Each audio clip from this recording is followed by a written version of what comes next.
You know that feeling, right? Your child is having a total meltdown over something that seems so small, and your gut instinct is just to rush in and fix it, just make the crying stop. But what if that little moment of struggle isn't actually a problem we need to solve? What if it's an opportunity? Today, we're going to break down a really simple but super powerful strategy to help our kids build that real inner strength. Okay, so let's get specific. Picture it. Your little one is on the floor, they're straining, they're making that little grunt of frustration, all because a toy is just, an inch out of their grasp. What's that first twitch you feel as a parent? Come on, be honest. Is it to just reach over, grab the toy, and hand it to them? End a struggle right then and there?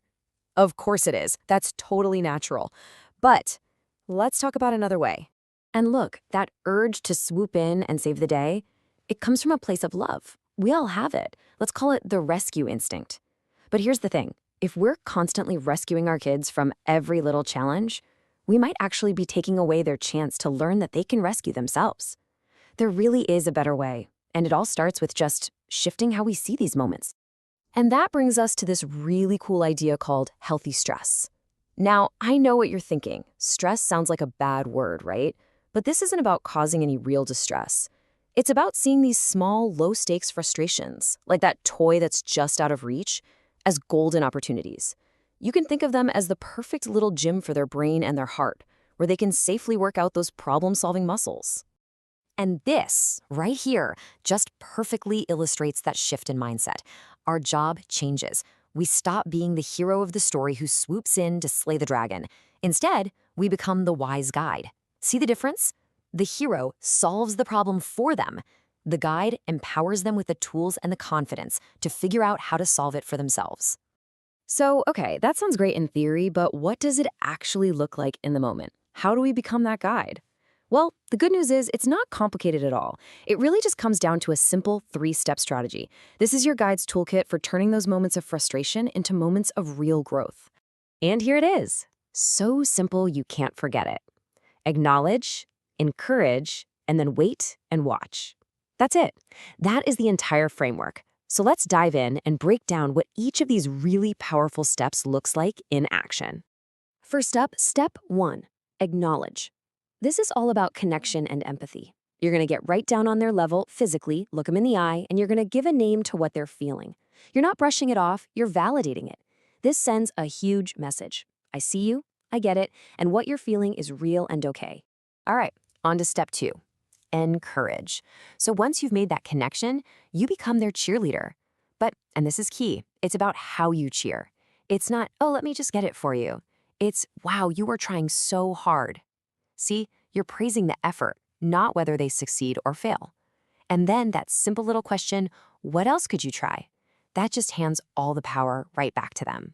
And now for the final step. And let's be honest, this is often the hardest one for us as parents. Step 3, wait and watch. You've acknowledged their feeling, you've cheered them on, and now you pause.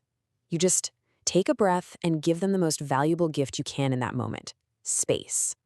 This is when their little brain is firing on all cylinders, trying a new angle, maybe stretching a little farther.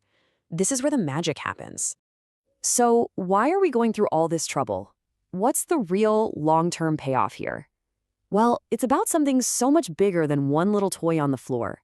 It's about building their inner strength, brick by brick, one small success at a time. I absolutely love this analogy.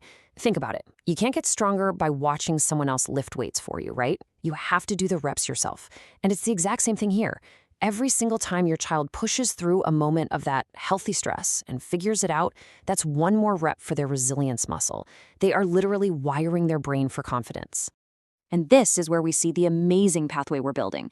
Believe it or not, the confidence a toddler gets from finally grabbing that toy is the exact same inner resource they're going to pull from when they face a much bigger challenge down the road, like feeling nervous on the first day of preschool. You see, you're not just solving today's little problem, you're equipping them for all of their tomorrows.